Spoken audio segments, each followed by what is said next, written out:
Come along, Mr. You and I have known each other long enough, please. We have.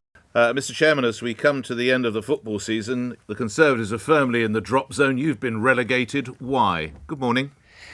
Well, look, it's been a disappointing night for us, and we all said that it was likely to be so. And, we've lost good council leaders, councillors, so it's been a difficult night for us overall. But what do you put it down to? Well, look, I think in many cases it's local factors. In many cases it's a classic sort of midterm government unpopularity. Clearly last year was a very difficult year for the whole country, for the whole party. After Putin's invasion of Ukraine, the spike in energy prices, the big rise in inflation, people are still dealing with the consequences of that. What I am clear about, is that we've lost some good councillors. Mr. Hands, you're surely not blaming Vladimir Putin for losing control of Medway Council after 23 years? Well, I'm saying the backdrop to these elections has not been the best.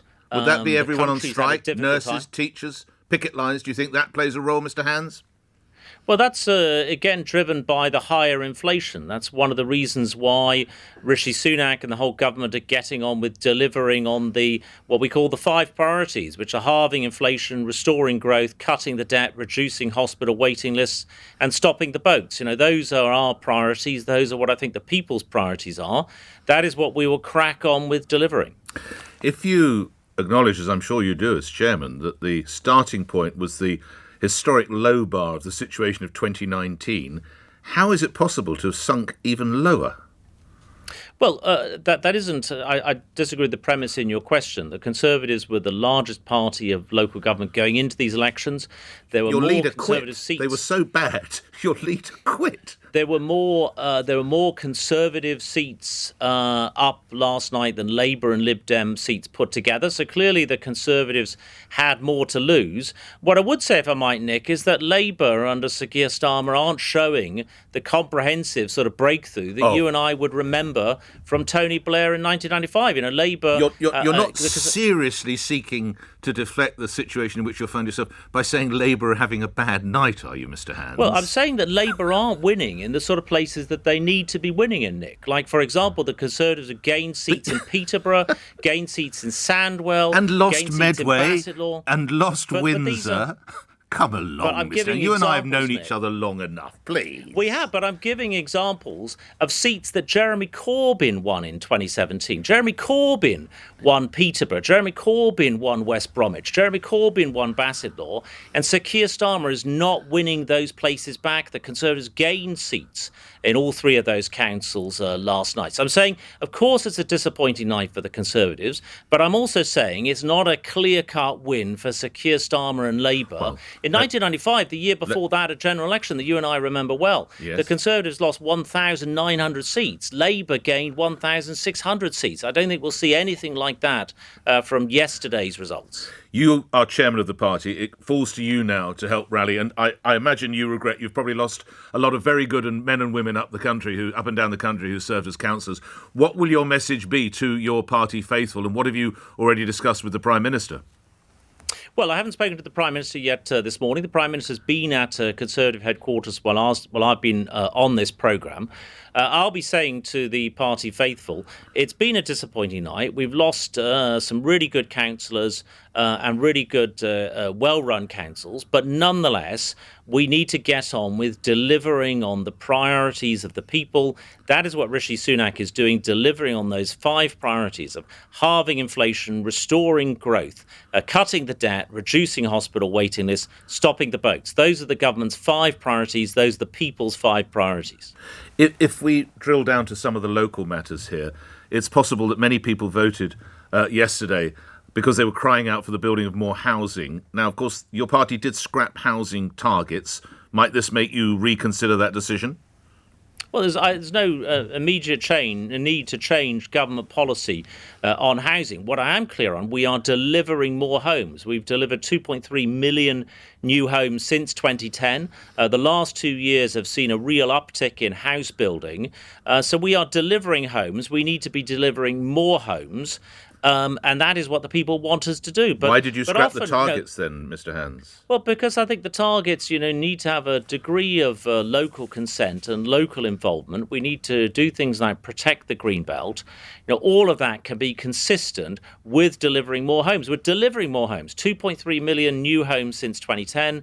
House building really getting a strong uptick the last couple of years. If you are looking at a loss of more than 1,000 seats, how would you reflect on yesterday and to last night? Well, I don't have a specific forecast for you, Nick, and only a quarter of the results have come in. I am quite clear from the early results that it's been a difficult night for the Conservatives, and we will have to reflect on that. Often those are down to local factors, local issues. Clearly, some of our gains last night were down to local factors, local issues. Some really good MPs we've got out there who've seen gains in their area, like Paul Bristow in Peterborough, Sean Bailey in West Bromwich, Brendan Clark-Smith in Bassetlaw, Robert Halfon in Harlow. These are all areas where we've got really good campaigning MPs and great groups of councillors as well. How do you respond to the projection from the BBC that your party's national share could fall below 25%, which would be the worst local election result for the Conservatives in more than 40 years? Well, look, I think I know you're going to say it's not in, but currently we are headed towards that, Mr. Chairman. Well, look, I'm being quite frank with you, Nick, that it's not been an easy night for us. It's been a disappointing night. But I am saying that within that, I don't think it's been if you like, a really knockout performance from Labour either. They're not doing well in some of the areas they need to gain to be back in government. So I think on that basis, it's going to be all to play for. We're going to carry on delivering on those 5 priorities, delivering for the people. Lastly, you could say that the last election, general election, the main feature was the red wall and the successes your party enjoyed. The reality now is that your very own blue wall is under threat, isn't it? If the swing to the Lib Dems were to be continued, some of your senior colleagues, such as Dominic Raab, Michael Gove, possibly even the Chancellor of the Exchequer, they're under threat from the Lib Dems, aren't you? You're now defending the blue wall. Well, look, we take defending our Conservative councils and Conservative MPs up and down the country with the utmost seriousness. We haven't seen a breakthrough for the Lib Dems in the national opinion polls. They've just taken Windsor, Mr. Hands. That is that is a regrettable situation for us. I think Andy Johnson, our leader in Windsor, has been a good council leader. We've lost good councillors. Yeah. But I don't think we're seeing a breakthrough for the Lib Dems on the national stage either. But it's a hop, skip and a jump, or indeed a train ride from Windsor down to constituencies in Surrey, constituents such as those as Dominic Raab, Michael Gove. I put to you again, those big beasts of the Tory party, they are having to defend now the blue wall. You could lose some big names in 12, 16, 18, 20 months' time. Well, look, I mean, these are all seats that we are fighting hard to win, fighting hard to retain. These are all going to be, Nick, important battlegrounds in next year's general election. The whole country will be an important battleground in next year's general election. That's why we're fighting hard. I've been across some of those seats during the course of this campaign. I've got some really, really good quality Conservative councillors like John Hope, who in Elmbridge Council, really, really good, high-quality Conservative group leader, some great councillors. Will be fighting really hard there over the course of the next year. Lastly, I know many of your senior colleagues were out campaigning to do as well as they could for the local elections. Where was Boris Johnson? That's a question better put to Boris. I've always been clear with Boris that he is welcome to be out campaigning with us, back out there. He is a campaigning force. And did you ask him? Did you want him as part of your Blue Army? Nick, there's something. Boris, I have a number of conversations with Boris. I've known him for 30 years. I know you have. And I'm expecting him to be back out on the campaign trail, not least in his own constituency of Uxbridge and South Ruislip. He's been there campaigning against ULEZ, which is a big feature indeed. Of the London he declined to be part of the Blue Army for these local elections, did he? Chairman? Well, he's been campaigning hard against ULEZ, and that's an important thing, against Sadiq Khan's misconceived ULEZ expansion, which I think will have a big negative impact on many of his voters in Uxbridge. And you're speaking as, of course, a Conservative MP for Chelsea and Fulham on that point. Thank you. You're Chairman of the Conservative Party, Greg Hands. Thank you for your time.